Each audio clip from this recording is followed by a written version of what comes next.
Did I put the clothes in the dryer? I hope they don't think I was serious. I need to be awake. Snacks. I want my brain shut off. Sleep already.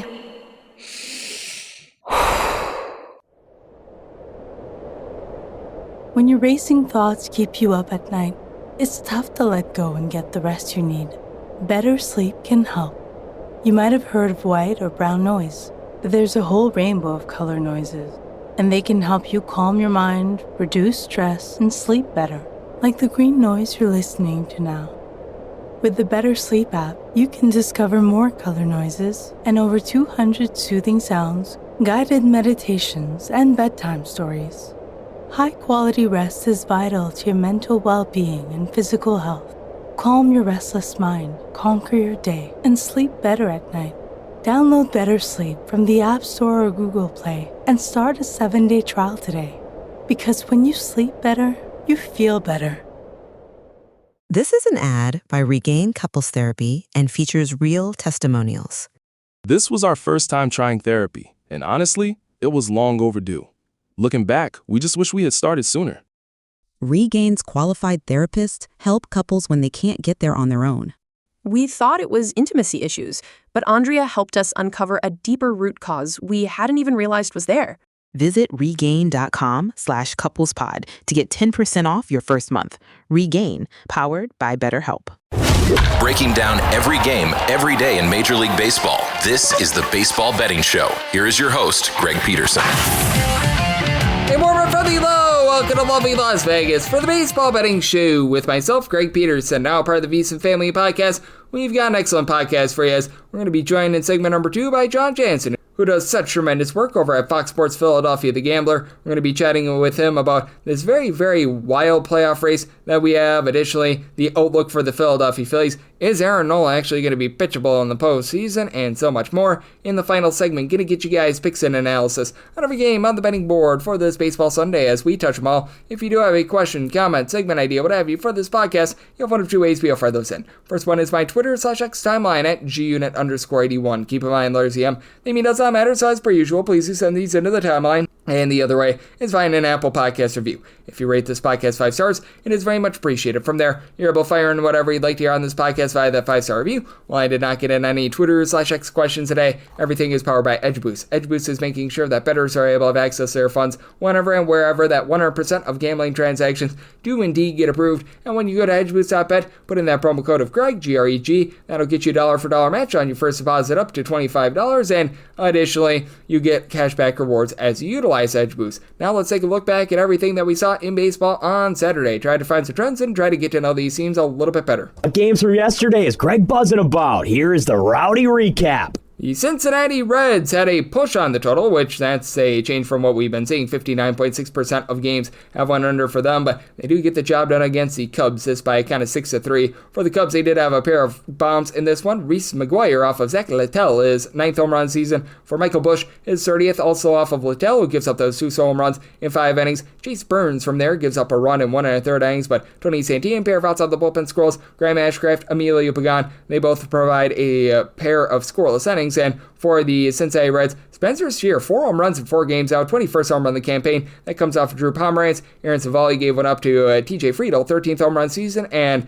Tyler Stevenson, his 12th home run of the campaign, as the Cubs actually got a relatively good start in this one. All 3 of those home runs come off of the bullpen. Javier Assad gives up 2 runs over the course of 4 innings. From there, Pomeranz gives up that home run in his inning of work. Andrew Kittredge, a home run, 2 runs in total, give it up in his inning of work, and Aaron Savali, he gives up a home run in his 2 innings as well. And for the Chicago Cubs, the offense has been very hit or miss recently. The Cleveland Guardians were able to hit and hit big against the Minnesota Twins with a pair of wins, and with what we saw on Saturday, they're now tied with the Astros for the final wildcard spot. 6-0 was the final in game number 1. Slade Sassoni was great. 2 hits, 8 strikeouts, and 7 scoreless innings. Kobe Allard from there, 2 scoreless innings, and it was home run derby for the Cleveland Guardians as Bo Naylor gets home runs number 13 and 14 of the campaign. David Schneemann, his 12th home run of the campaign. Jose Ramirez, he gets his 30th home run season, and home run numero uno for George Valera. As for the Twins, he had Joe Ryan gave up 4 of those bombs, 5 runs, 4 of which were earned in 5 innings of work. Thomas Edge, down the edge, he was pretty solid. He gave up 1 run over the course of his 4 innings, but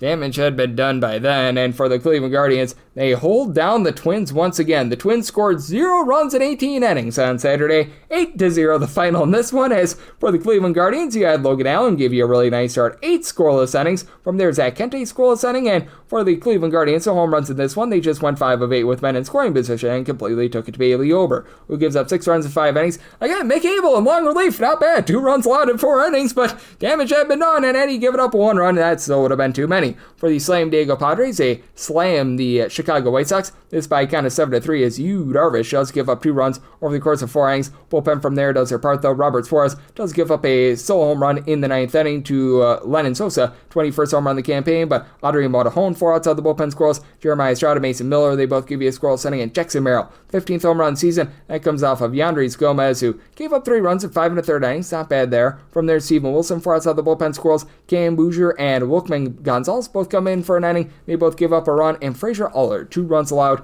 in a third of an inning. You had not a lot of run scoring in Kansas City after they had put up a 20 spot on Friday. 2-1 though, the Royals do get the job done. They're back above 500. As for the Blue Jays, Shane Bieber, good start here. He gives up 2 runs in 6 1/3 innings. Did allow a pair of solo home runs as Bobby Witt Jr., 23rd home run of the campaign. Vinny Pasquantino is 31st, but Noah Cameron was just better. He gives up a solo home run in his 6 1/3 innings. Dalton Varsho, 19th home run season, so you had 3 runs in this game, all off of solo home runs. From there, Mason Fluharty, pair of outside the bullpen scoreless. Jeff Hoffman, a scoreless inning, and for the Kansas City Royals, Taylor Clark, Carlos Estevez, both on the scoreless inning. John Schreiber was able to give you an out of the bullpen scoreless as well. The Brewers continue to have the most wins in all of baseball, 95-60, so they might be able to get a 100-win season. 3-2, they take it to the St. Louis Cardinals. For the Brewers, they do leave 10 men on base, but they had really good bullpen pitching. Chad Patrick gives up 2 runs over the course of 4 1/3 innings, but after Uribe, he was able to come in for a scoreless inning. Jared Koenig, scoreless 9th and 10th innings, and Aaron Ashby, 2 2/3 innings scoreless. And for the St. Louis Cardinals, Miles Michaelis was actually solid in this one.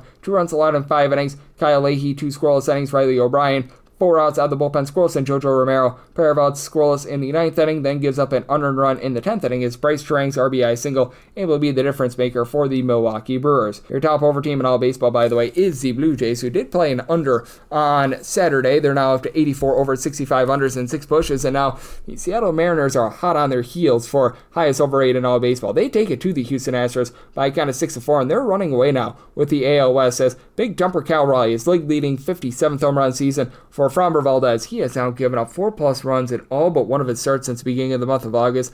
Lone exception was when he had a home start against the Colorado Rockies. He gives up 5 runs in 4 2/3 innings, including that bomb. From there, Colton Gordon gives up a run in an inning. You had Steven Okert, Brian Abreu, both give you a scoreless inning, and Jaden Murray was able to give you a scoreless inning as well. For the Astros, they did have Jeremy Pena supply a 3-run homer, his 17th home run season. He had all 4 RBI for the team, as George Kirby was very good. 6 scoreless innings. Carlos Vargas from there gives up that home run, 4 runs in total in an inning. Edward Bizardo, Gabe Spire combined for a scoreless inning, and Andres Munoz, scoreless inning for the Mariners to be able to get the job done. And for the New York Yankees, they get the job done over the Baltimore Orioles, this by a count of 6-1. As for the Yankees, Carlos Rodon, a really nice start, 1 run allowed in 7 innings. Luke Weaver, David Bednar, do not poop the Bednar. They both give you a scoreless inning, and Tamayuki Sugano gives up a pair of bombs. Giancarlo Stanton, 21st home run of the season, and Aaron Judge was judge, jury, and executioner for his 49th, as Sugano gives up 4 runs in 3 innings. From there, Joey Castillo, 4 outs out of the bullpen, allows a run. Yannier Cano, don't you know, he gave up a run in 1 2/3 innings, and 3 scoreless innings out of Jose Espada to be able to hold down the fort, but damage by then had been done. You had not a lot of damage in this game, but a nice quality W for the Pittsburgh Pirates, 2-0. They take it to the Athletics, as for the A's, just absolutely nothing doing off of Bubba Chandler. 5 scoreless innings for him. He only allowed 1 hit along the way. From there, Bryson Ashcraft, not a load of Ashcraft. 6 strikeouts and 3 scoreless innings. And Santana, a scoreless inning. The Athletics got 1 total hit in this game, and Luis Morales was pretty solid himself. 2 runs allowed in 6 innings. Did allow a pair of solo home runs, as Nick Yorkie, his first home run of the season, and Mr. Brian Reynolds, his 16th. Tyler Ferguson, Brady Basso from there both supply a scoreless inning, but damage by then had been done, and for the Texas Rangers, they've probably done too much damage to make the postseason. 4-3, they fall to the Miami Marlins as Adam Mazur, 2 runs allowed over the course of 4 innings, but was very much helped by the bullpen. Calvin Fauché gives up a home run in his inning work, but Tyler Phillips, Ronnie Enriquez combined for 2 scoreless innings, and Cade Gibson 2 scoreless innings. Kyle Gashioka, Higgy, can't you see? He got his 11th home run of the season for the Rangers, and for Jack Leiter, he had to go a little bit short notice because Patrick Corbin pitched in the, I believe it was 12th inning on Friday. 4 runs allowed in 5 2/3 innings, including a pair of bombs, as Troy Jansen, his 4th home run season, Connor Norby, his 17th. From there, you had Chris Martin give you an out of the bullpen squirrels, Danny Kaloum and Hobie Milner both give you a pair of outs out of the bullpen squirrels, Jacob Webb 5 outs out of the bullpen squirrels, but Rangers could not get to Mazur and they could not get the job done. But getting the job done was the Angels. On the road, they win by a count of 3-0 as for the Angels, so Professor Kyle Hendricks took the Rockies to school. 7 scoreless innings, Jose Fermin and Luis Garcia from there both give you a scoreless inning, and for the Angels, all 3 runs off of solo home runs. Mike Trout, 22nd home run season, Taylor Ward is 34th, and Nolan Schunnel is 11th home run season. For Marquez, Irma Marquez gives up 2 solo home runs in 7 innings of work. Jay No gives up a solo home run in his inning. Anel Shavili is scoreless inning, but absolutely nothing doing for the Rockies at elevation. And a team that was able to elevate themselves, the Arizona Diamondbacks, who somehow, someway, they are still alive in this wild card race. They are now 2 games back of the Mets in the wild card race, and the Reds are 1 game back. So that's interesting to say the least, as Aaron Nola, once again, not super in this game. 4 runs allowed in 5 1/3 innings. From there, Lou Trevino, Matt Strahm both landed scoreless inning. Tanner Banks, pair of outs out of the bullpen scoreless, and Alec Bohm, welcome back, 10th home run of the campaign. That comes off of Zach Allen, who filled it up for 7 innings, giving up 3 runs. But you had from there Ryan Thompson, along with Brandon Garcia, combined for a scoreless inning, and John Curtis with 2 S's. He's able to supply a scoreless inning of his own, and reason why the wild card race is getting so tight, the Mets just keep losing games. 5-3, they fall at home to the Washington Nationals, and Cade Cavalli, he was solid. 5 scoreless innings. From there, Connor Pilkington, Clayton Beater, a scoreless inning. Jose Ferrer, not great. 3 runs allowed in 2 innings, but you did have PJ Poulin and Soren Lau both give you a scoreless inning. And for the Washington Nationals, down Lyle, 7th home run of the season. That comes off of Taylor Rogers in the 11th inning as the Washington Nationals went 1 of 12 with men in scoring position, and that was the one as Noel McLean, in a relatively solid start, he does give up 3 runs, only 1 of which was earned hurt by a pair of fielding errors. Oscar Bazobin, Richard Dickey Lovelady combined for 3 scoreless innings. Ryan Elsley, Edwin Diaz combined to give you 2 scoreless innings, and then Rogers gives up that home run, 2 runs in total over the course of his inning of work. So that's a tremendous error, and for the Detroit Tigers, things are sliding away for them as well. The Atlanta Braves get the job done by a count of 6-5, and all of a sudden the Cleveland Guardians have hope of winning the AL Central as Joey Wentz left the Tigers wincing in pain, giving up 2 runs in 5 innings. Bullpen tried their best to bowl this one. The only pair of outs out of the bullpen allows a run. Pierce Johnson, solo home run allowed in his 3rd of an inning of work. Hunter Strand allows a solo home run in his inning of work, but the Dodd father, Dylan Dodd and Racio Iglesias, scoreless 8th and 9th innings. And for the Atlanta Braves, it was Nacho time. Nacho Alvarez, a pair of home runs. 1st and 2nd of the campaign, and Brooks Baldwin, his 18th home run of the campaign. Condir Montero, he was more like Kadir Montero Bull, gives up 3 runs in 3 innings, including a pair of those home runs. Tommy Canley, 5 outs out of the bullpen scoreless. Troy Mountain, 4 outs scoreless. Tyler Holton, a scoreless inning, but Kyle Finnegan allows a solo home run in his inning work. And then Will Vest, 2 runs allowed in 2/3 of an inning before Rafael Montero. He comes in for a scoreless inning as the Tigers, they were up in this game by a count of 5-3 going into the 8th inning, and they were unable to hold on in that one, but the LA Dodgers, they were certainly able to hang on. They get the job done over the San Francisco Giants, this by a count of 7-5 as for the Giants, Kai-Wei Tang, not long for this game, gives up 2 runs over the course of 3 innings, including a solo home run, and Jose Buto gives up 2 runs in 2/3 of an inning, including a home run. Matt Gagin out of the bullpen scoreless, and Yoel Piguero has been pretty solid out of the bullpen. 2 home runs allowed, 3 runs in total in 1 2/3 innings, and then JT Brubaker, he gives you a 2 1/3 innings scoreless, but damage by then had been done. Rafael Devers did a little bit of damage of his own, going deep off of Kirby Yates, 32nd home run in the campaign. Yates gives up that solo home run in 1/3 of an inning. Tyler Glasnow, not really sharp in this game. 4 walks, 4 runs allowed in 5 innings, but Anthony Banda, Will Klein, and Jack Dreyer all lend a scoreless inning, and Justin Robelski was able to give you a pair of outs out of the bullpen scoreless as well. And if you're looking trend-wise at what we're getting in Major League Baseball right now, overall it has been an underwhelming season, but the overs have been taking over in the last 7 days. About 45 overs to 44 unders, so just a hair above 50% to the over. Favorites are doing relatively solid on the money line, 54 and 40, 57.5% over the last 7 days, over the last 30 days, so a little bit of a different story. 222 and 179 on the money line, that's just 55.4%. Meanwhile, the over rate in the last 30 days, 197 overs to 194 unders, so about 50.5% overall for the season. The under percentage is right around about 51.1%, 1,133 unders, 1,085 overs, with favorites on the money line hitting at 56.5%, 1,296 and 997. So that's what we're seeing in baseball right now, and that's what we're all getting trend-wise. Coming up next, how about if we do chat with our good friend John Jansen over there at Fox Sports Philadelphia Gambler about this playoff picture, the Phillies, and so much more right here on the Baseball Betting Show. Myself, Greg Peterson, now a part of the VC Family Podcast.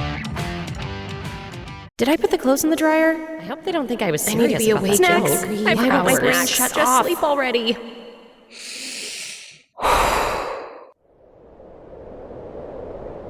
When your racing thoughts keep you up at night, it's tough to let go and get the rest you need. Better sleep can help. You might have heard of white or brown noise, but there's a whole rainbow of color noises, and they can help you calm your mind, reduce stress, and sleep better, like the green noise you're listening to now.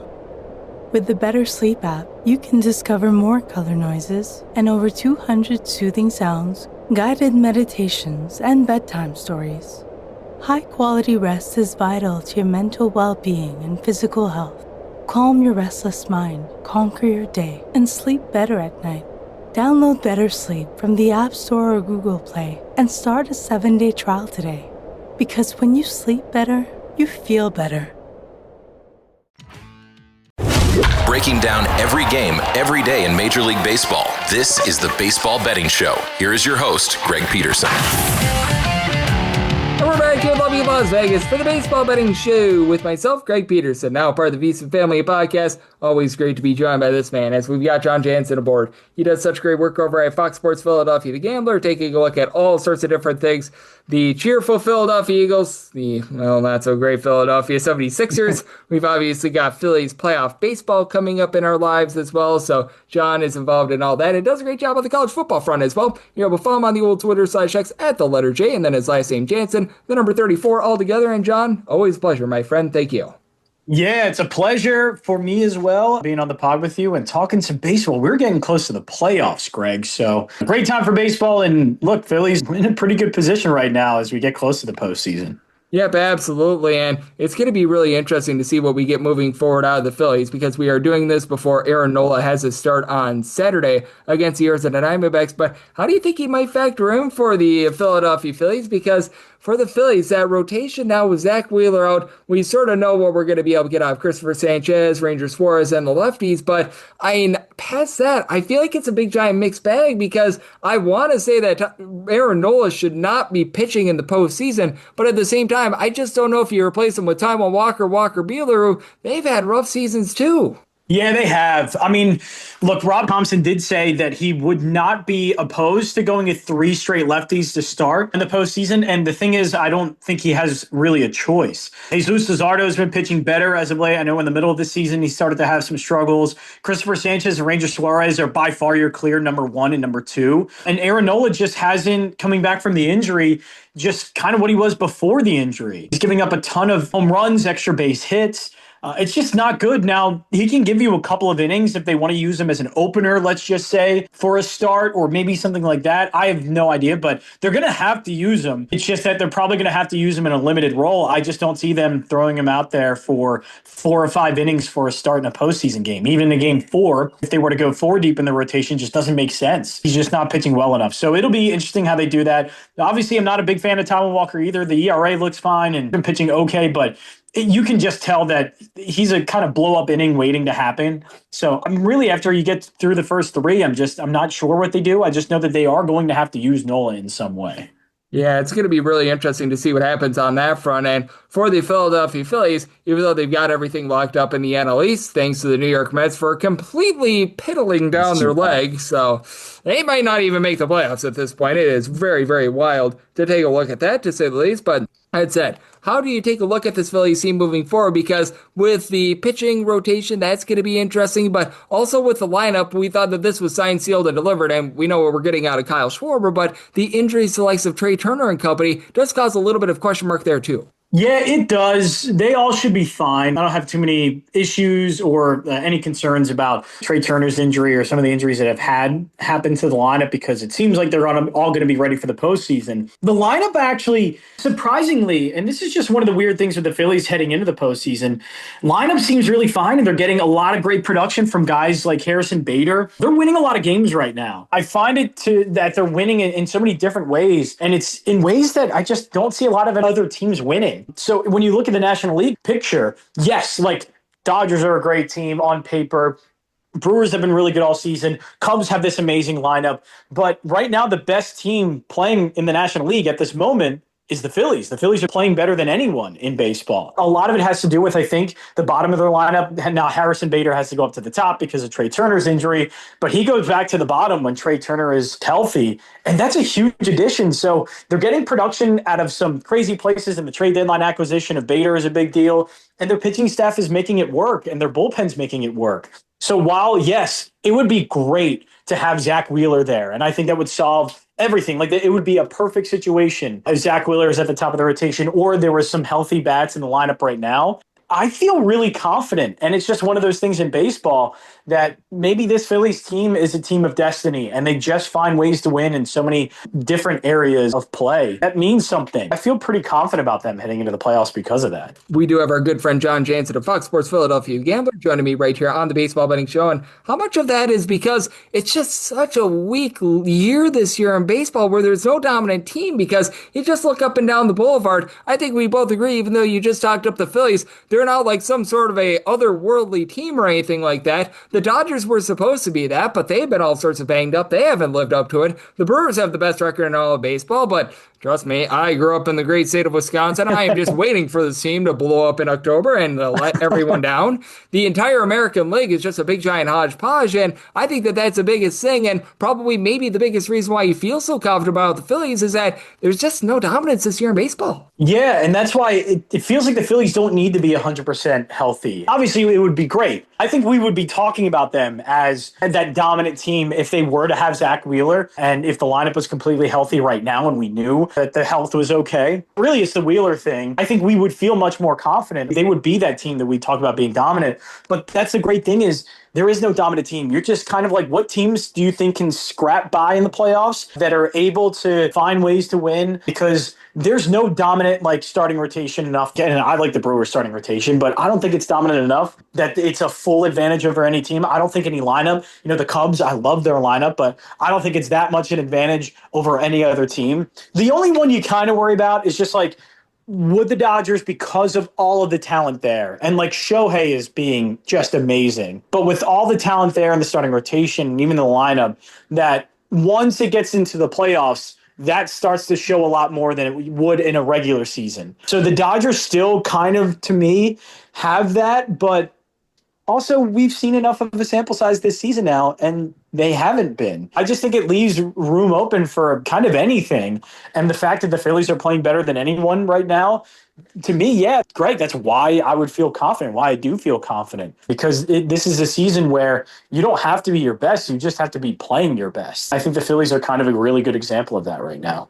So glad that you mentioned that as well, because it does feel like this is going to be one of those years where maybe it's those like, shall we say, things that we don't think of as much that really make the difference. I just take a look at things like managerial experience. I take a look at home field advantage, and I think that you'd agree with me for the Philadelphia Phillies. That might mean more to them than really anyone else in the entire postseason, other than the Mets, just because the Mets are just so bad on the road. It's not even funny. But that said, I think that those are sort of the big things that are going to be determining this year's postseason as well. And I think that it's very important for the Phillies to continue to play their best baseball right now, because even though they've got the division sewed up, they're probably not going to be able to catch the Brewers, but being able to get that one seed would be absolutely massive for them.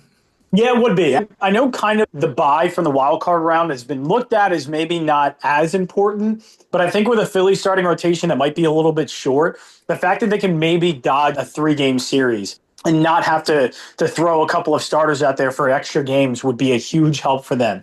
It is a disadvantage. They are short in the rotation. They have two guys at the top that are really good, that I'd be confident in, that have really good postseason experience. Ranger Suarez has pitched phenomenal in the playoffs for the Phillies the last few years. So I'm confident in those two, and that the three, even Luzardo, would be good enough to win a series. But you do kind of have to manage it. And if you do avoid those games, I think that is very, very meaningful for the Phillies. They have to avoid as much of that as possible. And it's going to be tough for them in a longer series for a rotation to hold up. So it would be advantageous if they didn't have to throw those guys any extra innings than they already have to.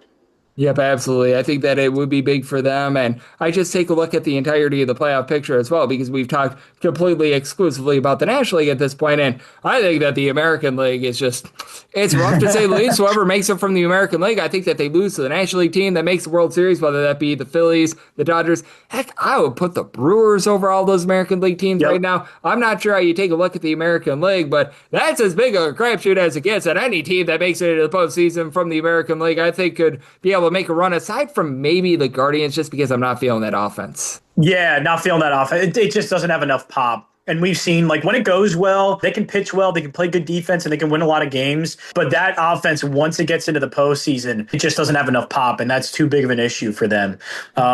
Maybe the Blue Jays, it's not perfect. The Blue Jays have disappointed before, so going into a postseason, yeah, we're going to have a lot of questions on if they're able to deliver, because they haven't in a lot of years. But I really do think that there is enough there. Like, if Jeff Hoffman can get better in the postseason, there's a chance that can happen. He pitched really great for the Phillies. I know he's had some ups and downs this season, but it seems like they have a really good closer that they can use. Kevin Gossman is still somebody that they could use. Chris Bassett. I know it's not guys that are having like phenomenal seasons, but I feel like their pitching can get there, and top to bottom, there's enough in their lineup. Their lineup probably hasn't been, I would say, exactly what you would think of a lineup that's helmed or led by Vlad Guerrero Jr. There's enough there, and there's enough consistency in that lineup that I don't really worry too much about them. So it's all just going to be, can you stomach backing a team that hasn't been able to live up to expectations for a while now? Honestly, I thought maybe the Blue Jays should have given up on the whole thing with their core, but now they're finally starting to come together. Can you just believe it's going to be staying that strong once they get to the postseason? But that's the one team that everything, the whole picture, their entire kind of structure really intrigues me the most. Yep, it is going to be a really interesting team. And I mean, that is a team that I do think has a little bit of upside. And just over the next few weeks, is there anything else that you're going to be paying attention to in baseball? Because we've obviously got the very exciting wild card races in both leagues, the American League West, with right now the Astros taking on the Seattle Mariners. That's a lot of fun. But any teams that are really on your radar in terms of risers/fallers? And, well, if we're looking at fallers, certainly the New York Mets. Yeah, the New York Mets. Oh, it is lovely, by the way. I just wanted to say I'm having a great time watching New York Mets baseball. But yeah, the National League picture just is really the most interesting part. And I think a lot of it is going to come down to, too, like, if a team like Chicago can find pitching, why not for them to maybe that lineup carry them? I just don't want to give up too much on the Cubs because of such a stacked lineup. And we've seen they can hit for power, and if they get hot, they could absolutely make a run. Everything's wide open. So you kind of throw darts a little bit in the National League and just see which one sticks. I don't want to give up on the Cubs just because of how lethal that lineup could be and just how chaotic they can make things on the base pads with power. And it's a lot there that I want to see if it all comes together, at least in their rotation and their bullpen, because they did not do enough at the trade deadline. And we kind of knew that with pitching. So just to see if they can find enough of it in the postseason to really help that lineup out. Yep, it is going to be a lot of fun to see what we get here in the postseason because, man, we've got ourselves a lot of fun. We've got ourselves a lot of intrigue. The chaos, it is certainly there. And I know you, John, are doing such an amazing job taking a look at this great game of baseball and really all the happenings out there in the lovely city of Philadelphia, whether that be baseball, basketball. I'm sure that you're probably avoiding the basketball front a little bit more, but certainly college football as well. Let the good people at home know it's all on tap for you and how people can follow along on social media and other platforms. Yeah, we can hold off on the basketball a little bit. Let's hold off. We're having a good time here in Philadelphia. We don't need the negativity. You can follow me at JJansen34 Also follow us at Fox PHL Gambler. A lot of great things going on. Green Legion radio show is also going to be on Fox 29 as well. So you can download the Fox Talk app or Fox 29 app, I think it is. You can see our show live stream there on the app, which is a big deal. So very excited for the Green Legion guys. Also Villanova football as well. All of it happening this weekend. Weekends at the Gambler are going to be stacked for football season. So just follow us there as well at Fox PHL Gambler, and then me at Jansen34. And John is doing such an incredible job taking a look at this great game of baseball, and every single time he joins me on such great insights. So a big thanks to John for joining me on the Baseball Betting Show, now part of the VC Family Podcast. And coming next, it is that time of the podcast. I give you picks and analysis out of the game on the betting board for this Baseball Sunday as we touch them all. Did I put the clothes in the dryer? I hope they don't think I was serious. I need to be about awake snacks. in 3 I forgot my hours. brain shut Just off. sleep already.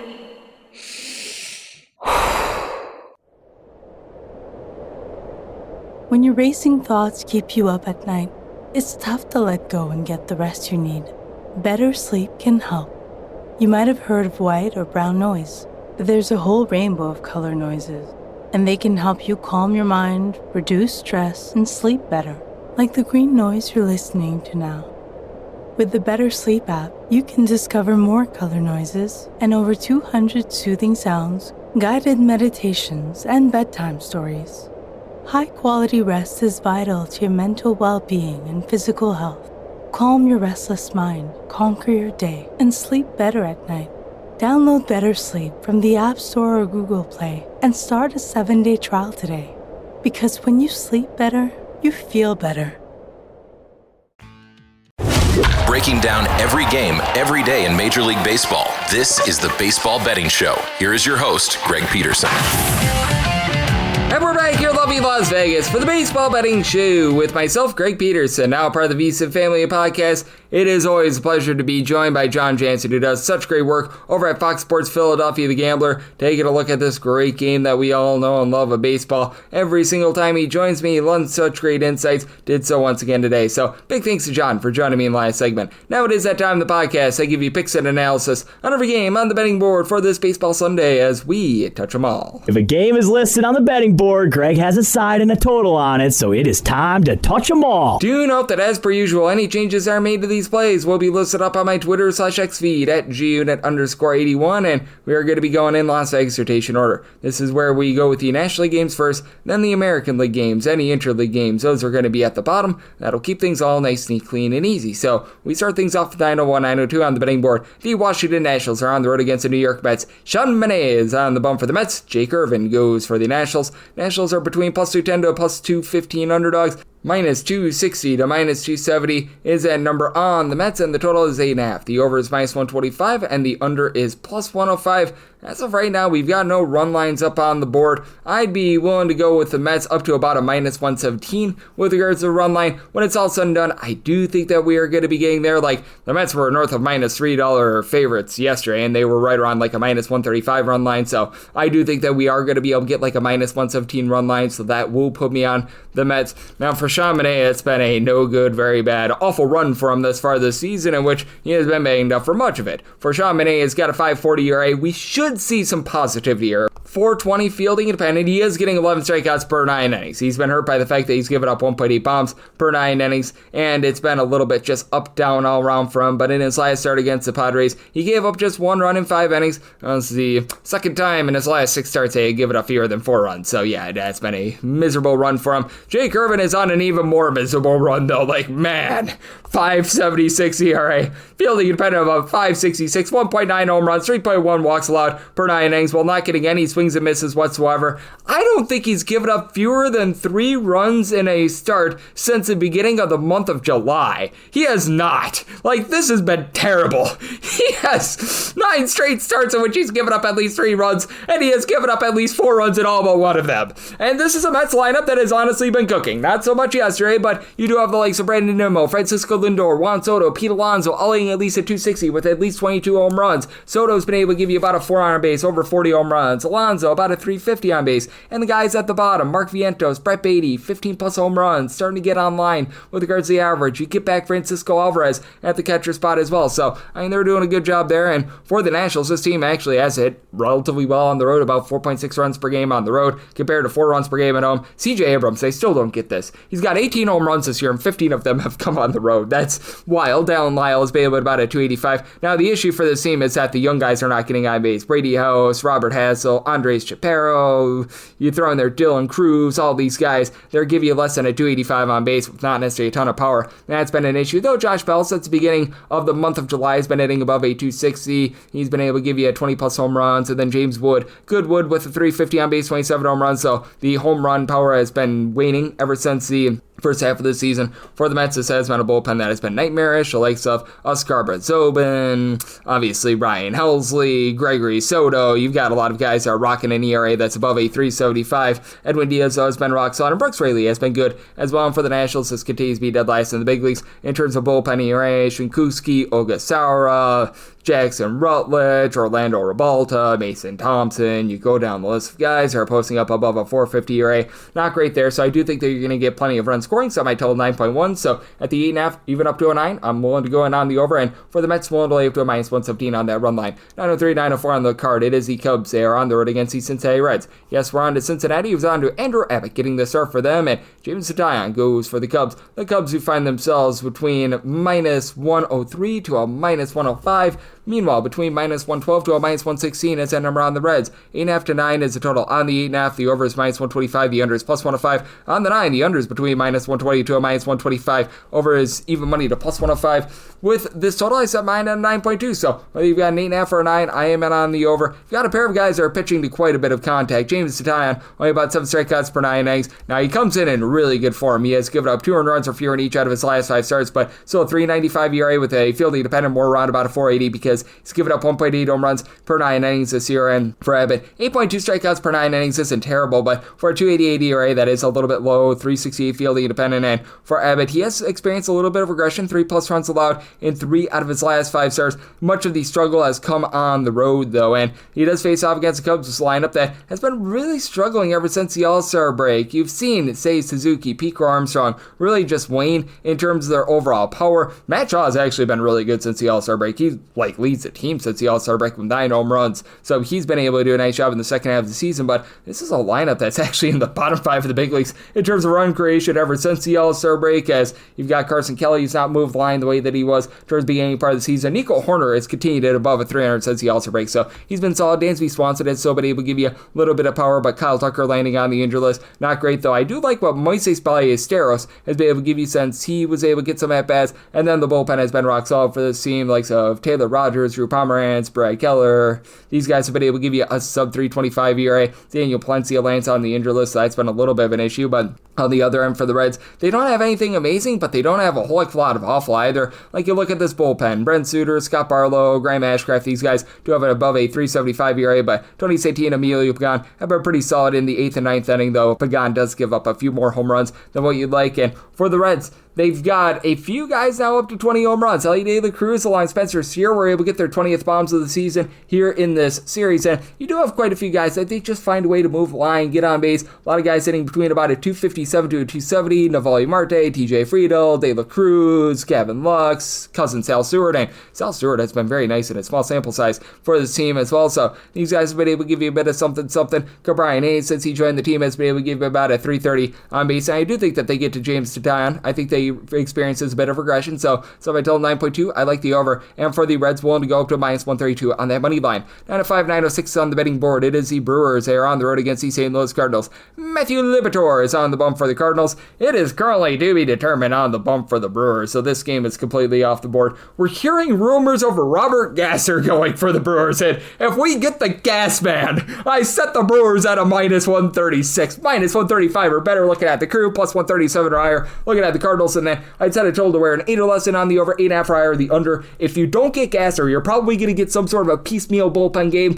That would be more like a -115, -120, depending upon the situation. Might go down to a pick 'em if it's Eric Fedde. I just want no part of Eric Fedde whatsoever. But that said, anyone not named Eric Fedde, more like a -115 on the Brewers. And then I would be looking more at an 8 or less to the over, 8.5 prior to the under. I'd be sticking with the same sort of total. Again, it depends upon the situation a little bit. The Brewers are a little bit TBD, and they are sewing up the NL Central as we speak. But that said, when it comes to Matthew Liberatore, can't really go too much into the Brewers' starting pitching situation because of the TBD-ness, but that said, for Liberatore, 4.30 ERA, but a 4.13 fielding dependent. I do think that he's doing for some positivity, not hurting himself, 1.2 home runs, 2.4 walks, allowed per 9 innings. He's just been on a miserable run. He's given up 3+ runs in 7 out of his last 9 starts. Granted, a few of them have been unearned runs, but I mean, he just has been the victim of bad circumstance and not necessarily getting a lot of deception. He goes up against a Milwaukee Brewers lineup that they don't necessarily have a bunch of mashers. Like, you've got one guy on the roster with over 20 home runs, Christian Yelich, 29 home runs, but you've got all these guys like Yelich, William Contreras, Bryce Terang, Caleb Durbin, Sal Friedlich, who have all been able to give you at least a 340 on base in a Brewers uniform and a Brewers uniform only. Andrew Vaughn has been able to do so as well. And then on the flip side of things for the Cardinals, this team has been right at the bottom of the National League in terms of run creation ever since the All-Star break, and it's mainly because the young guys have not been able to step up, like some Victor Scott, Jordan Walker, Nolan Gorman, all hitting at 220 or lower. You just need more out of these guys. Nolan Arenado's back off the injury list, but he hasn't done much at the plate. He's hitting less than a 240 with not a great on base.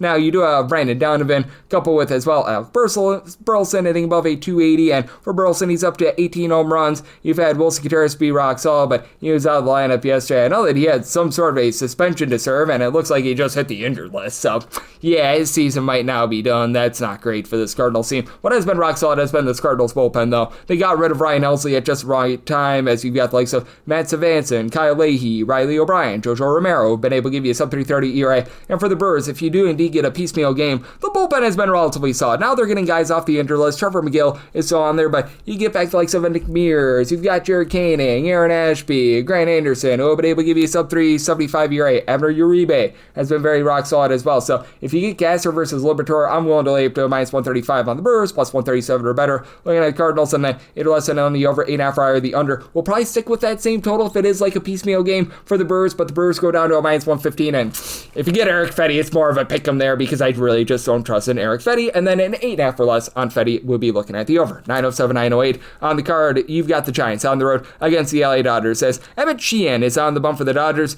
TBD is on the bump for the Giants. This game is off the board. I'm seeing projections right now of Tristan Beck. That tells me that it's going to be essentially a piecemeal bullpen game for the Giants, and I set the Dodgers to where I'm willing to lay up to a 224 on the money line, but willing to go up to a -113 on the run line. We need at least a plus 225 to be able to take a shot on the Giants, and then that'd be a circumstance where a 9 or less, I'm in on the over 9.5 or the under. I am pretty convinced that Tristan Beck is going to be factoring into this game. It's just a question of, is he going to be a little bit more of a long guy, or is he going to be an actual starter? For Tristan Beck, he did get a start very recently. He's been posting up a 5.12 ERA. I believe that he's better than this last year. He posted up a 1.69 ERA, which was a very small sample size, but I think that he's somewhere between A and B. He's right now only getting about 6.5 strikeouts per 9 innings, but 2.5 walks, 1.2 home runs allowed per 9 innings, so should see some signs of positivity. And in that start against the Diamondbacks that came on the 16th, gave up 3 runs. That was over the course of 3 innings. Again, I think that he's a little bit better than that. For Emmett Sheehan, he has been able to do actually a very rock-solid job this season for the Dodgers. He and Yoshinobu Yamamoto have been your big stoppers.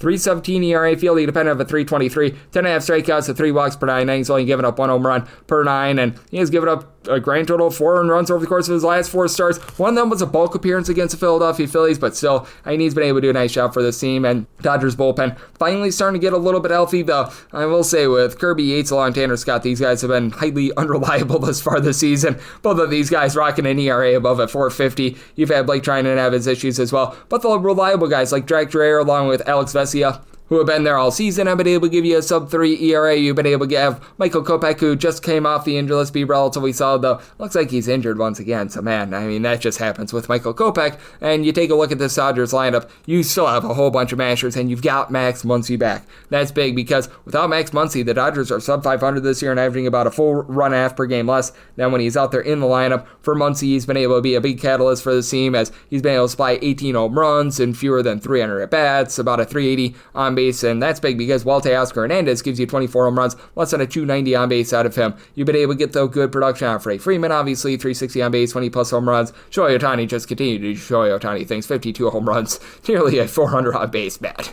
That's just absolutely insane. And then you've had Will Smith getting jiggy with it on the injury list, so that's been a little bit less than savory. And for the San Francisco Giants, it is a lineup that has been much better here recently. You've got Eloy Ramos, who's done a nice job moving line, give you 18 home runs. He, Rafael Devers, Jung-Ho Lee, hitting in the neighborhood of a 251 to a 261 for the season. And for Devers, it was a slow start for him to begin his Giants career, but now he's been able to give the team about a 345 on base. Matt Chapman doesn't hit for the world's greatest average at a 236, but 21 home runs, about a 340 on base. You've had the likes of Drew Gilbert and the catcher spot, not necessarily be amazing, but Gilbert is starting to pick it up as well. And for the Giants, they still are a top 5 team in terms of bullpen ERA, albeit they are dealing with the injury to Randy Rodriguez. They traded away pieces at the trade deadline, and now you got Matt Gage, Jose Buto have seen their ERAs go above a 350, but Troy Lucchesi has been rock solid. Yoel Piguero has been able to give you a sub 225 ERA as well, so I do think that you get sort of the piecemeal game here for the Giants, and in that case, 9 or less to the over, 9.5 or the under. For the Dodgers, willing to lay up to a minus 113 on that run line, plus 225 or better. Looking at the Giants, 909, 910 on the card. It is the Phillies on the road against the Arizona Diamondbacks. Eduardo Rodriguez is on the bump for the D-backs. Ranger Suarez is on the bump for the Phillies. The total on this game is 9. The over is minus 110, and the under is minus 110. With the Phillies are between minus 125 to minus 134 favorites. Plus 104 to a plus 114 is that number on Arizona. I'm going to be willing to lay with the Phillies. I set them at a minus 138. Ranger Suarez has just been rocking and rolling, and for some reason, Ranger Suarez just pitches his best on the road. Like, it's been like this for almost 3 years with Ranger Suarez. He's got a overall 286 ERA, 0.7 home runs, 2.2 walks per 9 innings, which those are very steady Eddie numbers, but you take a look at what he's been able to do on the road this far this season, and it goes all the way down to an ERA that's more around about a 225, so love what I'm seeing there. And then he's backed up by a bullpen that has been much better recently. Even though Jose Alvarado turned out to be pretty much a complete flop coming off of the suspended list, it's been the other guys that have really picked it up. You've had Matt Strahm, Orion Kerkering, David Robertson be able to supply you with an ERA that is below 325, and then obviously you've been able to get some really good production of Yonder on. Actually, Robertson has seen his ERA balloon a little bit over the last few days, but the other guys have been able to give you a sub 325 ERA, so they've been able to give you some rock solid innings. Tanner Banks as well. And for the Phillies, big thing is they are dealing with quite a few injuries in the lineup. Armando Sosa, Trey Turner being out of the lineup has been rough, but now they're getting Alec Boehm back. He's not hitting for a ton of power, but he's been able to about a 275 for the season. Harrison Bader, since coming on over, he's been very good in this lineup, hitting well above 300. Max Kepler is supplying power, but not really a lot of average. Kyle Schwarber has just had to do everything. 53 home runs, about a 370 on base, and be mindful that for the Phillies, they are a top 2 team in the big leagues in terms of run creation at home. Darn near 5.5 runs per game at home, 4.3 runs per game away from them. That's actually in the bottom 12 in all baseball, but you're seeing Otto Kemp being able to pick it up as well. Bryce Harper, 24 plus home runs, about a 350 on base, and for the Diamondbacks, this is a top 10 lineup in terms of run production, even though you trade away Eugenio Suarez at the trade deadline. You also get rid of Josh Naylor, but you've seen a lot of guys like Ketel Marte, Geraldo Perdomo continue to move the line, hitting for above a 375 with that on base. Corbin Carroll's hitting above a 250. He's been able to supply 30 plus home runs. Gabriel Moreno, since he's come off the injury list, has been solid as well, and you've even had someone like a Blaze Alexander, who doesn't hit for a great average, but he's been able to give you about a 330 on base as well. Big issue for this team is that bullpen. John Curtis with 2 S's and Andrew Selfrank have actually been pretty rock solid. Curtis, he's got an ERA below a 4, and for Selfrank, he's been able to give you like a sub 350 ERA, but like some Taylor Rashi, Jake Woodford, Ryan Thompson, you've got a lot of guys who are posting up an ERA above a 4, and for Eduardo Rodriguez, he's given up 2 runs or fewer in 3 out of his last 4 starts, give up a 5 spot in his last start. Overall for the season, 1.4 home runs, 3.5 walks allowed per 9 innings. I believe that he's a little bit better than the ERA would indicate of a 5.12, and going against a Phillies team that has been a little bit rough on the road. Do think that this is a lower scoring game, but do think that the Phillies get to Rodriguez and get the job done. Made my total at 80.3, like the under, and the Phillies up to a minus 137 on the money line. 9-11, 9-12 on the card. The Yankees are on the road against the Baltimore Orioles. Kyle Bradish is on the bump for the Orioles, and Cam Schlittler is on the bump for the Yankees. Yankees are a minus 130 to a minus 135 favorite, plus 108 to a plus 115 is that number on Baltimore. 8.5 is the total, under is minus 115, over is minus minus 105, and with the Yankees set them at a minus 147. So I'm going to be willing to lay that money line for Schlittler. Ever since he came up to the big league level, he's given up maybe a little bit more hard contact than what you'd like, but the strikeout stuff has translated. 10.2 strikeouts per 9 innings. He's down to about 1 home run per 9 innings because he's only given up 1 bomb over his last 5 starts. So has really been able to hone in there, has given up 3 earned runs or fewer in 10 out of his 12 starts. So I'm liking what I'm seeing there. He has been giving up over 4 walks per 9 innings, so do be a little bit mindful of that. That said, he is backed up by a bullpen that, man, it's been relatively rough for the New York Yankees, bottom 3 team in terms of bullpen ERA since the beginning of the month of July, as you just have had these guys coming off the injury list like Yuri De Los Santos, Luke Weaver, not really be able to give you a lot of fly. Camilo Duvall in a Yankees uniform above a 5 ERA. Devin Williams has been absolutely awful thus far this season. And your biggest concern right now is David Benhart. He's been able to give you a sub 3 ERA. Tim Hill has been relatively okay in this bullpen as well, but lots of issues there, but no issues with regards to this Yankees lineup. On any given night, they can throw out there all 9 guys hitting for at least 19 home runs this season. Now, Anthony Volpe, along with Austin Wells, need to pick it up in terms of on-base percentage. You get a combined 40 home runs out of both of these guys, but both of these guys, a sub 275 on base. Cody Bellinger, 270 average of 29 home runs, and Trent Grisham, Jazz Chisholm, 30-plus home run speeds with Grisham, up to 33 home runs, I believe now 18 ever since the All-Star break. And Giancarlo Stanton, 20 bombs with a 340 on base and like 225 at-bats. And then for the Orioles, this team is in the bottom 2 in the American League in terms of run creation away from home. At home, more around about 4.6 runs per game. They have to deal with quite a few injuries, so that's been hampering them. When you have Jordan Westburg, Adley Rutschman out of the lineup, that hurts you. But Jackson Holliday, along with Gunnar Henderson, they've been able to combine for 33 home runs. Henderson is up to about a 350 on base. Ryan Mountcastle is hitting for average at a 256, but 6 home runs at over 300 bats and less than a 300 base.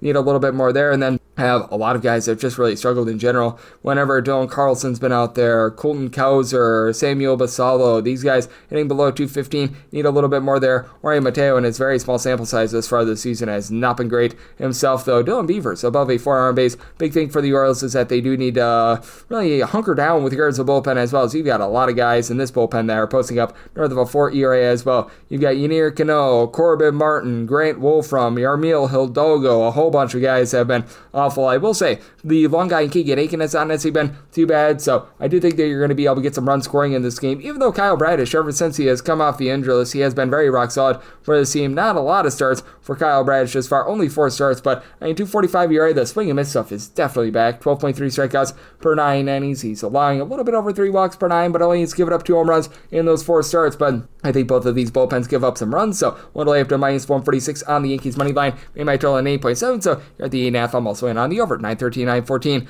On the card, it is the Blue Jays. They hit the road. They're facing off against the Kansas City Royals. Michael Wacha, and if he has a start much like his last one, it's Michael Wacha, dying Pac-Man voice going for the Royals. And then you've got Mr. Yesevich going for the Toronto Blue Jays. Trey Yesevich, as right now with the Blue Jays, you're going to be finding them between minus 108 to a minus 120. Anywhere between even money and minus 108 is the number on Kansas City. 8.5 to 9 is the total on the 8.5. Over is minus 120. The under's even on the 9. The over and the under are both at minus 110. And with this one, I did set the Royals at a minus 106, so I had a relatively pick-em price. I'm going to be willing to roll with them on the money line. Yesevich was really good at the minor league level. And first start against the Rays, he gave up 1 run in the first inning, but that would be the lone run that he gave up in 5+ innings. He looked really rock solid there, so I do think that there's a lot of upside with this kid. He had really good swing and miss stuff at the minor league level, and first start out 9 strikeouts in 5 innings. He certainly backed that back up. And then for Michael Wacha, he's not a guy that's going to blow you away with deception or anything like that, but I think he's been able to put together a nice season. 379 ERA, 374 fielding dependent, 6.5 strikeouts per 9 innings, but 0.8 home runs, 2.3 walks per 9. Got absolutely lit up against the Seattle Mariners in his last start, but I mean, prior to that was pretty steady Eddie. 3 runs or fewer allowed in 5 out of his previous 6 starts prior to that. Do think that he's going to get a little bit back online. Now for the Blue Jays, this offense has been absolutely amazing ever since the All-Star break. They have been number 1 in the American League with darn near 5.7 runs per game, and George Springer has been just such a big reason why. For George Springer, right now he's giving you an on-base percentage that's hovering right around about a 380, 30 home runs. Vlad Guerrero Jr., you'd expect a little bit more than 23 home runs, but still moving the line, give you over a 375 on base. Don't call his name out, Yonder Kirk and Tyler Heidemann at the catcher spot, hitting above at 285. You've gotten good production out of Isaiah Kiner-Falefa in terms of getting on base ever since he's come to town. Dalton Varsho, a home run every about 12 or so at bats, so the batting average leaves a little bit of something to be desired. And on the other end for the Royals, they entered into the series dead last in the big leagues. in terms of runs per game at home with about 3.5 runs per game. They're still last, but they're up to about 3.7 runs per game as they put up that 20 spot a few days ago. You've got Bobby Witt Jr. giving you 350 on base, 37 stolen bags, 22 home runs. Vinny Pasquantino has been steady Eddie, 270 average, 30 home runs. And Miguel Garcia, low key, nearly a 350 on base with 16 home runs. Salvador Perez gets a lot of the attention with his 30 home runs, but he is giving you less than 300 on base. They do still have issues at the bottom of the lineup, the likes of Michael Massey, John Rave, Jack Caglione, hitting below a 235. Even Mike Yastrzemski is down below a 235. They've been removing him from the leadoff spot. That's a little bit of an issue, but what has been good for the Royals has been this bullpen. They do have to put Lucas Hursic on the injured list, but Carlos Estevez, along with Daniel Lynch, have been able to give you a sub 325 ERA. John Schreiber has been a little bit up down all wrong, along with Taylor Clark, but these guys should be able to give you some good innings. And right now for the Blue Jays, if you look at them post All-Star break, this bullpen has really not been great, as you've got the likes of Brandon Little, Braden Fisher, Uriel Rodriguez, Louis Varland, who overall for the season have been able to give you a sub 350 ERA. Post All-Star break, pretty much all these guys are above a 4 though, and I do think that for the Royals, they're going to be able to get to yes if it's just a little bit here, and I do think that the Royals find a way to persevere. I did set my total at an 8.6, so do want that 9 under, and with the Royals willing to lay up to a minus 105 on that money line. 915, 916 on the card. The Guardians are on the road against the Minnesota Twins. Simeon Woods Richardson is on the bump for the Twins. Joey Cantillo goes for Cleveland. Cleveland does find themselves as a favorite between minus 125 to a minus 130, plus 104 to a plus 110. That number on Minnesota, 8.5 is the total. Over and under between minus 105 to a minus 115. And his Guardians team is hot, and I'm not stepping in front of the wagon. I set this money line at a minus 138. Joey Cantillo has been very rock solid for this bunch, and Simeon Woods Richardson has had a second half of the season that has been not great. 5.31 ERA. I will say he has given up now 3 earned runs or fewer in 4 of his last 5 starts, but 473 fielding dependent, 3.9 walks per 9 innings. He's allowing 1.4 home runs per 9 as well, so that's been a little bit of an issue, but I'm getting to the fact that post All-Star break, he's got a 5.27 ERA. That's not necessarily amazing to say the least. 6 home runs at 27 and 3rd innings since the break as well. And for Joey Cantillo, this guy is just surging right now. He has given up 4 runs over the course of his last 5 starts. Walks have always been the issue for him, but now 2 walks or fewer in 4 of his last 5 starts overall for the season, still giving up 4.2 walks per 9 innings, but he's been able to give you 10 strikeouts per 9. He's limiting the deep ball, 0.9 home runs per 9 innings, and he goes up against a Minnesota Twins team that is absolutely gutted since the trade deadline, and you still have guys that are able to hit home runs for the Minnesota Twins, but not a lot of guys are moving the line. Royce Lewis has had a forgettable season, sub 300 on base. Byron Buxton has been your biggest constant, 31 home runs, about a 330 on base. Trevor Lawrence has been able to about a 250 as well. He's up to 17 home runs, but then you just take a look at these guys that they're providing power, but not necessarily a lot of average. Cody Clemens, 19 home runs, but 287 on base, 216 average. Matt Waller's hitting at 202, but he's been able to supply 22 home runs. You've had just an up-down all-around sort of season for Brooks Lee. He's got 15 home runs, but hitting at 240 with a 290 on base.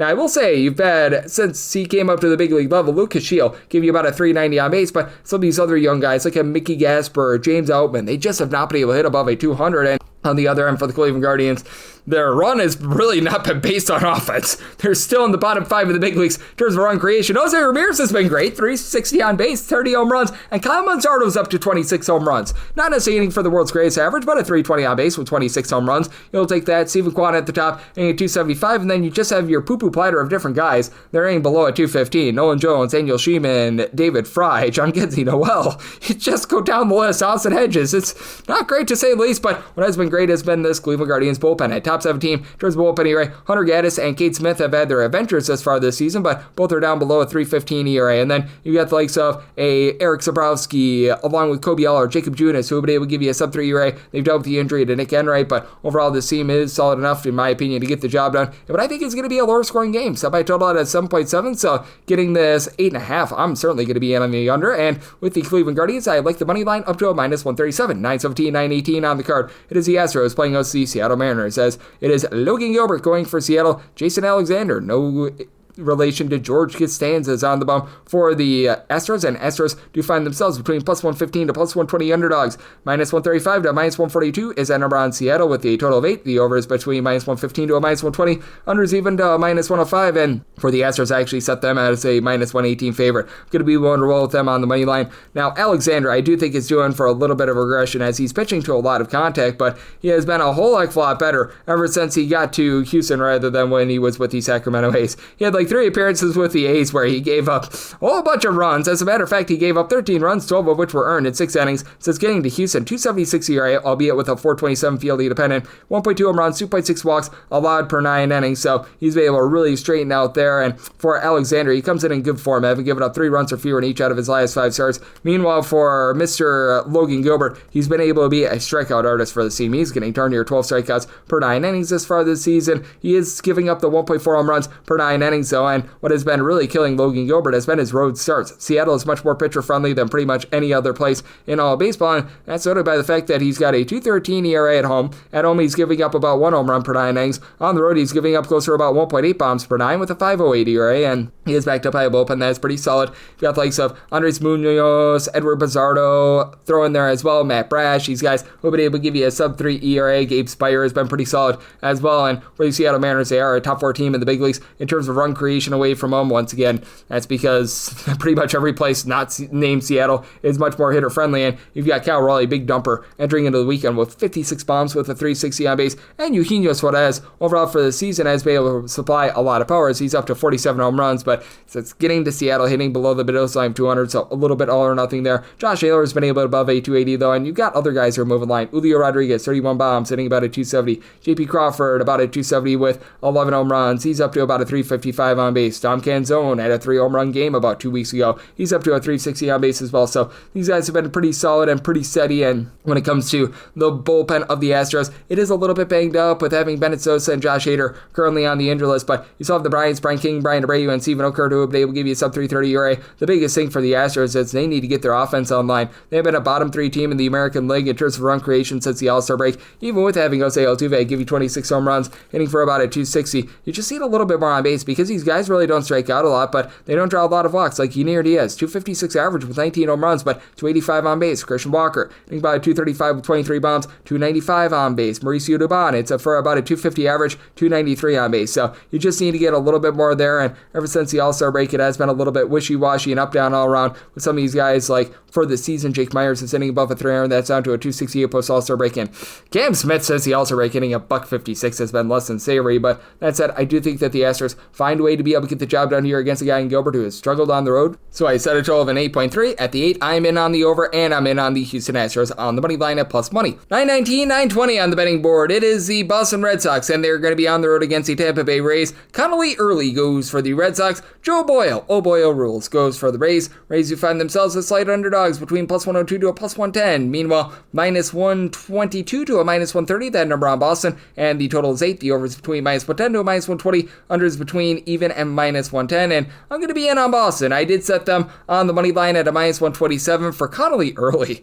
He's made 2 MLB starts, and he has been amazing in both of them. 18 strikeouts in 10 1/3 innings, 1 run allowed. Now, I do think that there's going to be a little bit of regression to a strikeout to walk ratio of 18, but even when he was at the minor league level this year, he was getting 12 strikeouts per 9 innings, wasn't allowing the deep ball whatsoever, and for Joe Boyle, last start out was pretty rock solid, and I believe that he's better than what he showed the first time he was up at the big league level this year, but still, he has given up 4+ runs in 3 out of his last 4 MLB starts. Overall for the season, giving up 4.4 walks per 9 innings is a little bit off-putting, and the Rays do have some relatively good bullpen pieces. Eric Orze, Pete Fairbanks, Garrett Clevenger, these are guys give you a sub 325 ERA, and then I do like on offense what you've been able to get out of Junior Caminero. Not necessarily drawing a lot of walks, but has been able to supply 44 home runs. Brandon Lau, he and Caminero both hitting about a 260, and Yandy Diaz, he's up north of 20 home runs. He's been hitting at 300. He has really been one of the best hitters in all of baseball since the beginning of the month of June, but still, the catcher's spot and the shortstop spot have been issues. You've got Jake Magnum hitting like a 290, 25 plus stolen bags, and then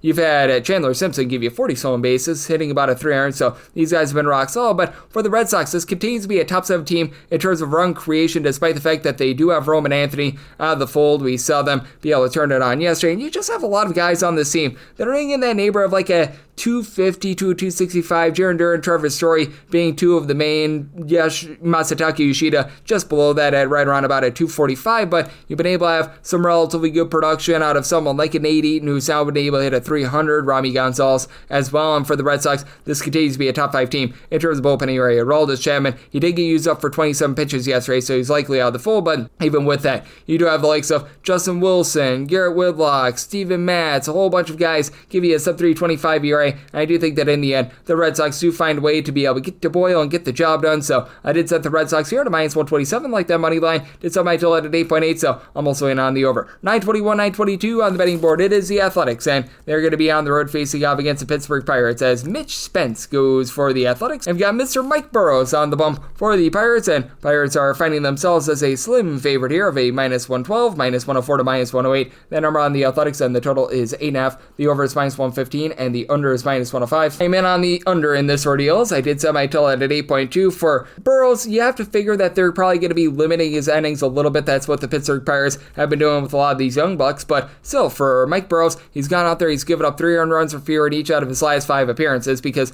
they've had him coming out of the bullpen a little bit as well, but overall for the campaign, he's been able to supply a 4.10 ERA. He has been able to get about 9.5 strikeouts per 9 innings. He's not really giving up too much of the deep ball. 1.2 home runs per 9 innings. That's big because we've got a quartet of guys, and Nick Kurtz, Shea Langolaires, Brent Rooker, along with Tyler Soderstrom, who have all been able to give you at least 24 home runs this season. And for Burrows, he has been giving up quite a bit of the deep ball at home, but he's also been able to get those strikeouts. He's been able to keep the walks out in front of him with about 3.2 walks per 9 innings. And he does have in the bullpen some relatively okay support. Dennis Santana, Isaac Madsen have been able to give this team a sub-3 ERA. Dory Moretta has been relatively solid as well. Now, when you get into likes of the Colin Holdermans of the world, that has been a big giant issue for the team. But I mean, for the Athletics, they've had a big giant issue with regards to their bullpen as well. As for the Athletics, you've got Michael Kelly and Sean Newcomb, who have been able to give you a sub-3.25 ERA. Elvis Alvarado, he's hovering more in that neighborhood, about a 3.75 with regards to his ERA. But I mean, former starter and Oswaldo Beto, Tyler Ferguson, Grant Holman, a whole bunch of guys that are supplying an ERA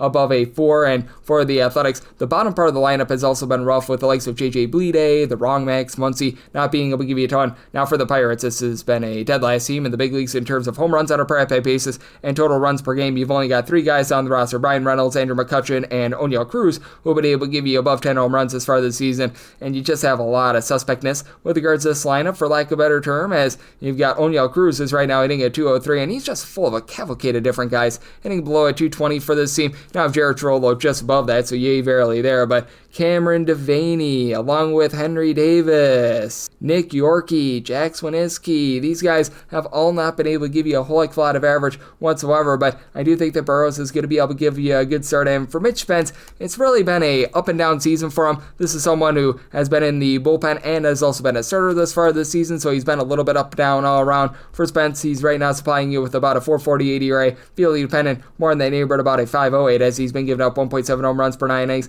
Not too bad on the walks front, with about 2.8 walks per 9 innings, 7.5 punch-outs per 9, but you have to question the length that he's going to be able to give you as well. This is just going to be his second appearance back since the middle of July. He went 3 2/3 innings in long relief against the Red Sox about a week or so ago, so did sell my tail at an 8.2, like the under, and with the Buccos, we'll delay up to a -117 on that money line. 923 and 924 on the card. It is the Tigers playing us to the Braves. Spencer Strider goes for the Braves. Casey Mize goes for the Tigers. The Tigers do find themselves as a slim favorite here, between -118 to a -121. Meanwhile, even money to -105 is that number on Atlanta. 8 to 8.5 is the total on the 8, over and under both at -110. On the 8.5, over and under both at -110. So you got a lot of intrigue there, but that said, this is a circumstance where I set my total at an 8.4. Personally, I'm gonna hope that we get an 8 over, but I think that by the time this podcast comes out, it's mostly gonna be 8.5. At an 8.5, I would be willing to ride with that under. For Spencer Strider, it's been a rough season for him, to say the least. His strikeout stuff has just been down, and I mean, even though his strikeout stuff is down for an average pitcher, it would be relatively rock solid, 9.5 strikeouts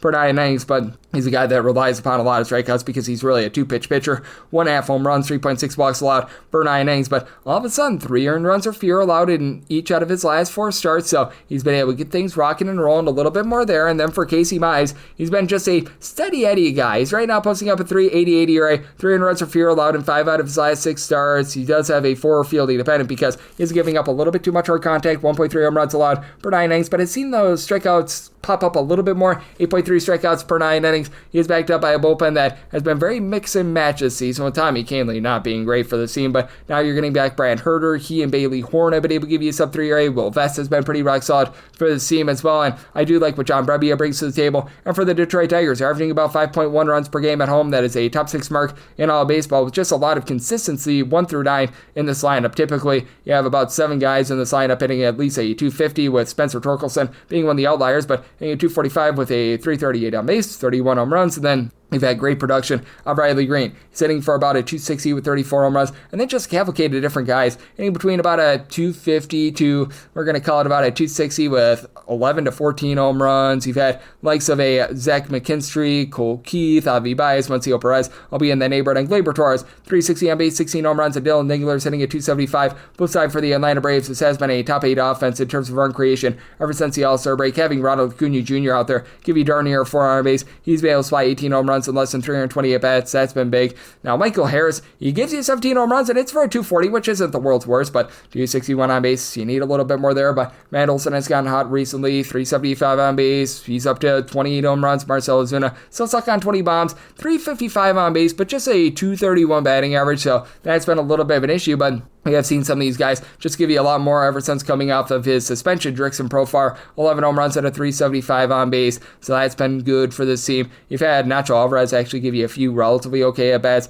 and then you've had ups and downs with Drake Baldwin, but overall for the season, he and Sean Murphy giving good power at the catcher spot. And so for the Braves, it has been a bullpen that has really been all over the place this season. Raciel Iglesias has been better recently. He and the Dodd father and Dylan Dodd have both been able to give you an ERA hovering right around about a 325 to a 340, and then you've got Dylan Lee. He's had his ups and downs, but Pierce Johnson give you a sub 275 ERA. He's been rock solid. And Tyler Kinley, since he's come over from the Rockies, a sub 1 ERA in a Braves uniform. So interesting circumstance here, made by total at 8.4. So if we get the 8.5 in on the under for the Tigers, we'll lay up to a minus 132 on that money line. 925, 926 on the card. It is the Padres on the road against the White Sox, as Michael King hopes to be the king for the Padres, and Sean Burke is on the bump for the White Sox. 8 is a total, over and under both at minus 110, minus 178 to minus 188 is that number on the Pods, and between plus 147 to plus 160 is that number on the White Sox. If you're looking to lay a run half with the Padres, that's right now a minus 110, and with the White Sox at plus 160 or better, I am in on them because Michael King looked absolutely terrible in his last start. He has come off the injury list for 2 starts. He has won 8 innings, and he's given up 10 runs, all of which were earned with 4 strikeouts and 6 home runs allowed.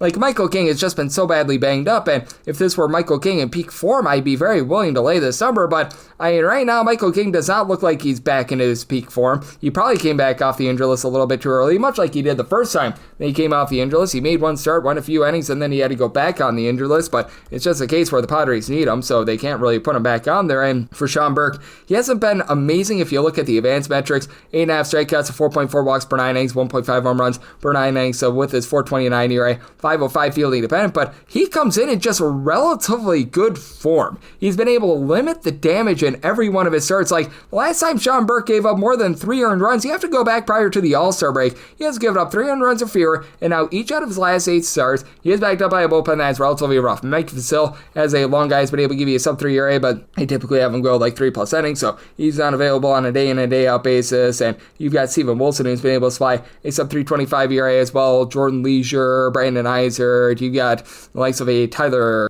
Gilbert, who have been giving you above a 375 ERA, so that's been a little bit of an issue. But for the White Sox, top 10 team in terms of run creation ever since the All-Star break. Lennon Sosa, Andrew Benintendi are both up to 20 home runs apiece. Benintendi not hitting for the world's greatest average. Sosa's up to about a 260, and for this White Sox team, they don't draw a lot of walks, but they just don't strike out. Edgar Quiero along Kyle Teal at the catcher spot, both hitting about a 275. Mike Tauchman has been the main guy to move the line. He's been able to give you about a 360 or so on base, and Chase Madrith has been able to give you about a 340 on base as well. And for the San Diego Padres, they're in the bottom 3 in the big leagues in terms of home runs on a per at-bat basis. Like, Ramon Laureano's been able to give you 23 home runs. He's hitting about a 280, and then Manny Machado, Fernando Tatis Jr. have been rock solid. Fernando Tatis Jr., 370 on base, 22 home runs. Machado, 26 home runs. He's been able to give you about a 275 average, and night in, night out for this Padres team, typically all 9 guys are hitting at least a 245. Like, you've had Freddie Fermin be able to upgrade at the catcher spot, Jake Cronenworth, he's up to a 375 on base, but that power just has not been there. Now, for the Padres, where they've been powerful has been in the bullpen. They're number 1 in the big leagues in terms of bullpen ERA. Just so many guys like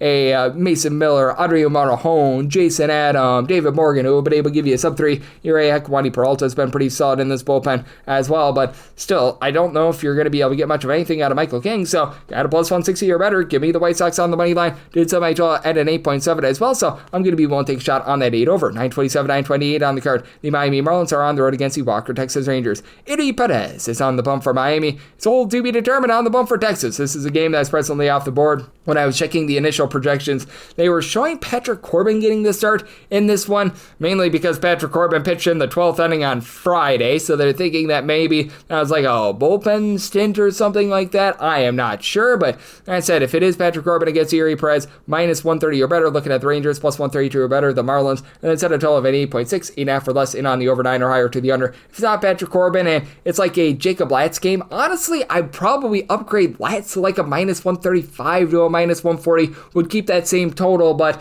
I mean, if it is Patrick Corbin, he's been much better at home rather than away from home, where he's been posting up well above a 5 ERA. On the road at home, he's giving up less than a home run per 9 innings, sub 325 ERA, but that is very much TBD at this point, so we're not going to go too much further there. Meanwhile, with Erie Perez, he has had his road struggles thus far this season, and for Erie Perez, do have to wonder if he's just getting a little bit tired out coming off a major surgery, began the season on the injured list, and he had a really nice month of July and August, and really ever since the beginning of the month of September, things have fallen off for him. He's given up 3+ runs in 3 out of his last 4 starts. Overall for the season, 4.40 ERA, 3.92 fielding to Penta, 1.2 home runs, 2.9 walks per 9 innings, so he's been able to do a relatively solid job there. The biggest thing for him is that he just has not been the same away from Miami. When he's in Miami, he's posting up a 2.63 ERA, 0 home runs allowed in 37 2/3 innings in Miami. On the road, he's given up 2.1 home runs per 9 innings with a 5.77 ERA, so very stark difference there. Goes up against a Rangers team that somehow, some way, since the beginning of the month of July, they're averaging about 4.9 runs per game.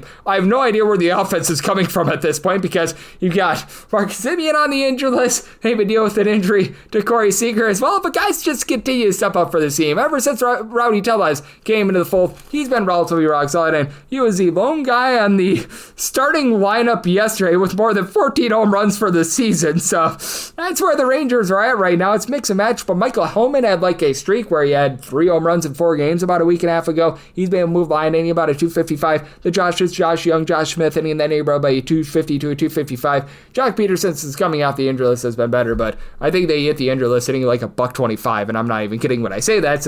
It's been a little bit of something. And for the Miami Marlins, it seems a top 5 team in terms of run creation away from home. They're dealing with the injury to Kyle Stowers himself, but Augustin Ramirez, so he's at about a 290 on base. He's been able to give 21 home runs.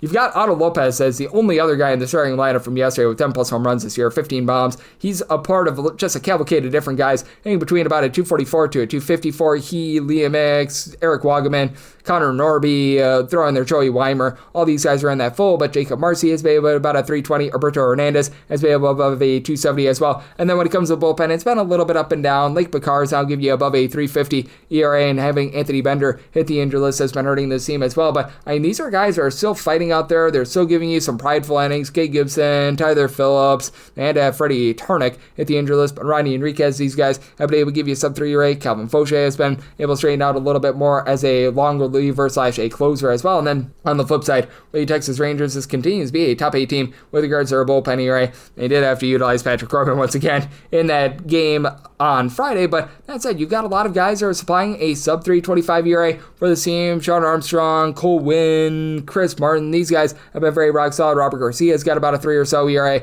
as well. Phil Matone, ever since he came into the team, he's been giving you about a 350 on ERA, but he's been looking a little bit better recently as well. So if you get Corbin against Perez, minus 130 or better, looking at the Rangers, plus 132 or better, looking at the Marlins, more like a minus 140 if you get Jacob Latz, and then whether it's Latz or Corbin, 8.5 or less, in on the over 9 or higher, the under, and then we wrap things up with 929, 930 on the card. It is the Angels. They are on the road against the Colorado Rockies. Right now, we know that Kyle Freeland is going to be on the bump for Colorado, and it is old to be determined who's on the bump for the Angels. This is a game that is off the board. I have seen one of 2 different starters for the Angels going in this game, and neither of them are good. You've either got Caden Donna, who's been getting just completely smoked, or you're going to be getting Sam Aldigiri, who I have absolutely no faith in whatsoever. So, I mean, whether you get Aldigiri or you get Caden Donna, I'm actually going to be looking at the Rockies on this initial money line, and I don't think I've bet a Rockies money line in like 4 months. Right now, the Rockies are minus 104, minus 112 on the Angels, total of 11.5. The over is minus 120,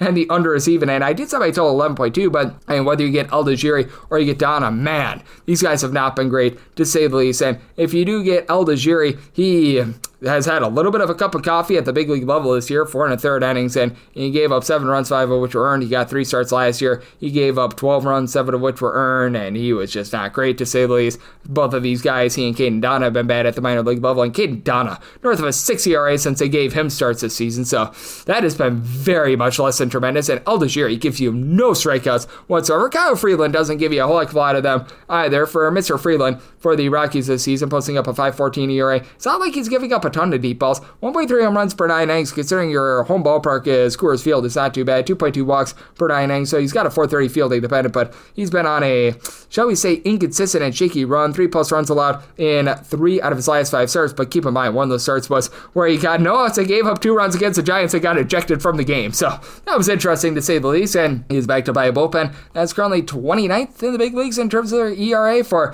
the Colorado Rockies, you've had a pair of guys in Victor Vodnik along Jimmy Herget be able to give you sub 350 ERA. Honestly, Juan Mejia has not been the world's worst in this bullpen as well. He's right around about a 375, but then you get the absolute schlubs that come in, like Ryan Rolson, Anel Shavili, Nick Anderson, a whole bunch of guys posting up above a 5 ERA. Anthony Molina, who's been absolutely terrible. And for the Rockies, you do have quite a few guys who have been able to do a nice job moving the line, getting on base at home, like so Mickey Moniak and Jordan Beck have been able to above a 300 at home, with Moniak double-figure amount of homers when he's been at home. Hunter Goodman, homer road, hitting a 280 with 30 home runs overall. He's been solid. Warming Venable being on the injury list to start the scene, but Yankel Fernandez has been able to give you a little bit more of something. He's already got a home run in the series overall for the season, again 250, and for the Angels, it is very much an all-or-nothing lineup. The Angels are in the bottom 3 in the big leagues in terms of on-base percentage away from home, but they're also in the top 4 in the big leagues in terms of home runs out of per at-bat basis as well, and that is exemplified by their catcher Logan O'Hoppe. You have to feel very happy about the 19 home runs, not so happy about the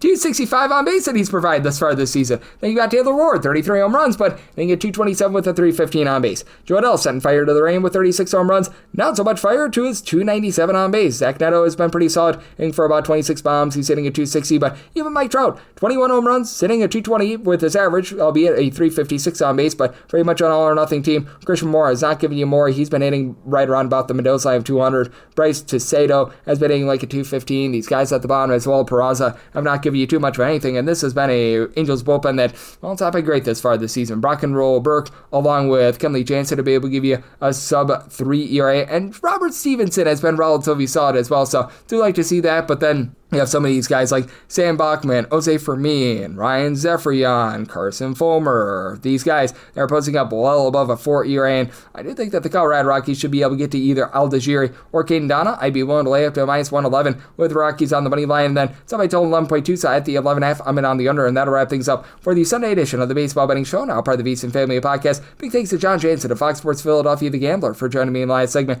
If you do like hearing from this fine podcast, Baseball Betting Show, you're able to subscribe wherever your podcast, Apple Podcasts, Google Play, Spotify, Stitcher, and TuneIn. If you have a question, comment, segment idea, what have you for this podcast, you have one of 2 ways we all fire those in. First one is my Twitter /X timeline at gunit_81. Keep in mind, letters EM, they mean does not matter, so as per usual, please do send these into the timeline. Other ways, find an Apple Podcast review. If you rate this podcast 5 stars, it is very much appreciated. From there, you're able to fire in whatever you'd like here on this podcast, find that 5-star review, and I'm coming at you guys every single day throughout the baseball season, regular season, and postseason, so I'm back with you once again tomorrow. Thank you.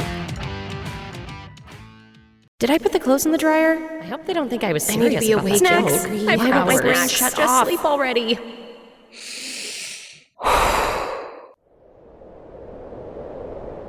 When your racing thoughts keep you up at night, it's tough to let go and get the rest you need. Better sleep can help. You might have heard of white or brown noise, but there's a whole rainbow of color noises, and they can help you calm your mind, reduce stress, and sleep better, like the green noise you're listening to now. With the Better Sleep app, you can discover more color noises and over 200 soothing sounds, guided meditations, and bedtime stories. High-quality rest is vital to your mental well-being and physical health. calm your restless mind, conquer your day, and sleep better at night. Download Better Sleep from the App Store or Google Play and start a 7-day trial today. Because when you sleep better, you feel better. This is an ad by Regain Couples Therapy. Let's be honest. Loving your partner doesn't mean you always like them, and guess what? That's normal. Regain, powered by BetterHelp, offers couples therapy that's flexible, affordable, and 100% online. Whether you're reconnecting or working through conflict, Regain is here to support you both. See why people wish they'd tried couples therapy sooner. Visit regain.com/couplespod to get 10% off your first month. That's regain.com/couplespod. Warning, the following ZipRecruiter radio spot you are about to hear is going to be filled with F words. When you're hiring, we at ZipRecruiter know you can feel frustrated, forlorn even, like your efforts are futile, and you can spend a fortune trying to find fabulous people, only to get flooded with candidates who are just fine.